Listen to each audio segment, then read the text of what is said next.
Imaginez la scène. Le soleil se couche sur la Judée, peignant le ciel d'un rouge sanglant. Au sommet du mont des Oliviers, une silhouette se tient immobile. C'est Jésus. Il regarde Jérusalem, ses murailles dorées, le temple qui brille comme un joyau. Des milliers de pèlerins affluent, des chants montent. Tout semble paisible, éternel. Mais Jésus pleure. Pas des larmes discrètes. Non. Des sanglots profonds, déchirants. Car il voit autre chose. Avec les yeux de l'éternité, il perce les voiles du temps. Il voit les rues de Jérusalem transformées en rivières de sang. Il voit des mères affamées. Il voit des pères crucifiés par centaines. Il voit le feu dévorer le temple jusqu'à ce qu'il ne reste rien, pas une pierre sur une autre. Son cœur se brise. Jérusalem, Jérusalem, combien de fois j'ai voulu rassembler tes enfants, comme une poule rassemble ses poussins sous ses ailes, et vous n'avez pas voulu. Son peuple a choisi Barabbas, a crié « Crucifie-le !» Et pourtant, il ne maudit pas. Il pleure, car il sait ce que ce refus va coûter. Des années plus tard, ses disciples lui demandent « Maître, dis-nous quand cela arrivera ?» Et Jésus leur donne un avertissement précis. « Quand vous verrez l'abomination de la désolation établie en lieu saint, que ceux qui sont en Judée fuient dans les montagnes. » En l'an 66, les Romains arrivent. Ils plantent leurs insignes impériaux devant le temple. C'est le signe. Puis, inexplicablement, l'armée romaine se retire. Les Juifs crient victoire. Mais les chrétiens, eux, se souviennent des paroles de Jésus. Ils comprennent. C'est le signal pour fuir. Des milliers quittent la ville en hâte et se réfugient dans la petite ville de Pella. Dieu leur a ouvert une porte. 4 ans plus tard, en l'an 70, le général Titus revient. Cette fois, c'est l'anéantissement. Il assiège la ville, remplie de plus d'1 million de pèlerins pour la Pâque. La famine devient si terrible que les gens mangent du cuir et que certains, dans l'horreur la plus absolue, mangent leurs propres enfants. Dehors, les Romains crucifient des milliers de personnes jusqu'à ce que les vallées soient remplies de croix. Puis, la ville tombe. Un soldat romain, contre les ordres de Titus, lance une torche dans le temple.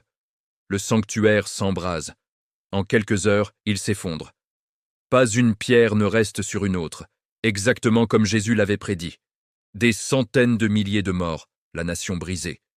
Jérusalem rasée. Et quelque part, dans les montagnes, la communauté chrétienne est saine et sauve, parce qu'ils ont écouté, parce qu'ils ont obéi. L'avertissement de Jésus leur a sauvé la vie. Cette histoire n'est pas qu'un récit du passé, c'est un message pour nous, aujourd'hui. Si ce récit vous interpelle, abonnez-vous à Récits bibliques, likez et activez la cloche pour ne rien manquer. Merci. En 70. La Pâque approche. Jérusalem bouillonne de pèlerins venus des 4 coins de l'Empire.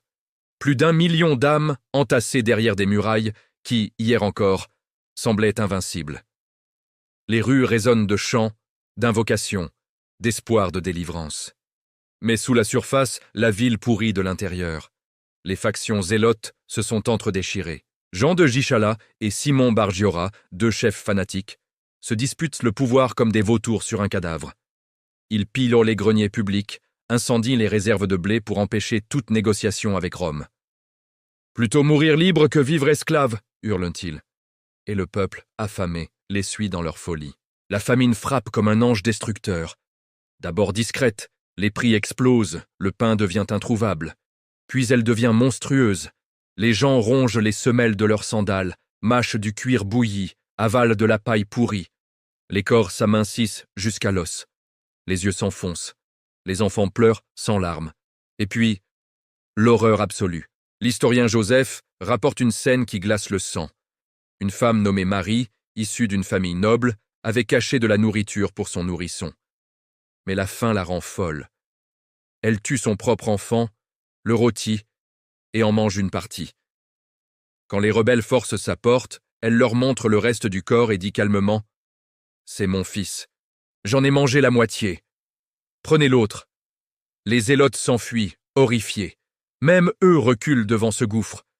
La malédiction promise par Moïse s'accomplit. Tu mangeras le fruit de tes entrailles, la chair de tes fils et de tes filles. Dehors, Titus resserre l'étau. Il construit un mur de circonvallation autour de Jérusalem, une muraille de près de 8 kilomètres, pour empêcher toute sortie. Personne n'entre. Personne ne sort. La ville devient une tombe géante. Les crucifixions commencent. Quiconque tente de fuir est capturé. Les Romains clouent les prisonniers sur des croix par centaines, puis par milliers. Les croix se dressent en rang serré le long des remparts, si nombreuses que les vallées en sont remplies. Les agonisants hurlent jour et nuit. Titus laisse faire. C'est une arme psychologique. La terreur doit être totale. Puis vient l'assaut final. Le 9 Av, date maudite, anniversaire de la destruction du premier temple. Les Romains percent la 3e muraille, puis la 2e. La ville tombe quartier par quartier. Les rues ruissellent de sang. Les cadavres s'entassent jusqu'à obstruer les passages. Titus entre dans la cour du temple. Il est émerveillé.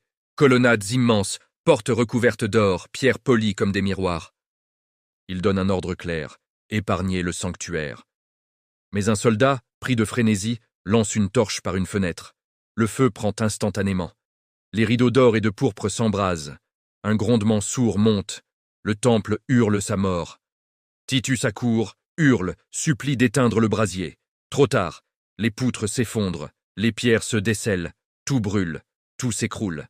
Et exactement comme Jésus l'aide avait annoncé, il ne restera pas ici pierre sur pierre qui ne soit renversée. La ville est rasée, les survivants vendus comme esclaves par dizaines de milliers.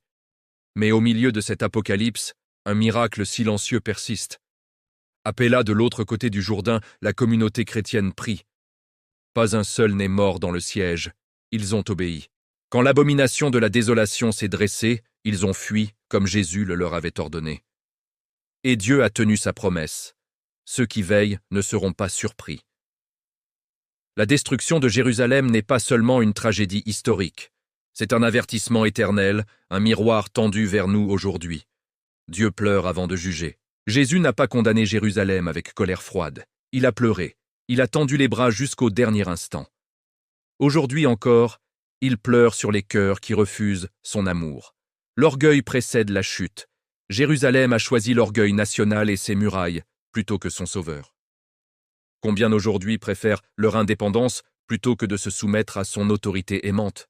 L'obéissance sauve, même quand tout semble perdu. Les chrétiens de Jérusalem n'étaient pas plus puissants, mais ils ont écouté et fui. Résultat, aucun d'eux n'est mort. Quand Dieu dit « fuis », il ouvre un chemin. Les signes sont donnés pour que nous ne soyons pas surpris. Jésus a annoncé la destruction en détail. De même, il nous donne les signes de sa venue. Guerre, famine, faux Christ. Il ne veut pas que nous soyons dans les ténèbres. Il veut que nous soyons prêts. La vraie tragédie n'est pas la perte matérielle, mais la perte éternelle. Jérusalem a perdu son temple, mais le plus grand drame, c'est qu'elle a rejeté le Messie. Aujourd'hui, le plus grand danger n'est pas une crise mondiale. C'est de rejeter celui qui est venu pour nous sauver du feu éternel. La grande controverse continue. La vraie bataille se joue maintenant, dans ton cœur. Jésus dit encore « Veillez donc et priez en tout temps, afin que vous ayez la force d'échapper à toutes ces choses qui arriveront et de vous tenir debout devant le Fils de l'homme. » Si ce chapitre vous a secoué, si vous sentez que cette histoire est un appel urgent pour aujourd'hui, alors abonnez-vous dès maintenant à Récit Biblique, likez cette vidéo, activez la cloche pour ne rien manquer. Partagez, le temps presse. Nexa vous donne rendez-vous très bientôt pour la suite de cette saga. Dites-moi en commentaire, quelle leçon vous touche le plus? L'obéissance qui sauve ou la miséricorde de Jésus? À très vite.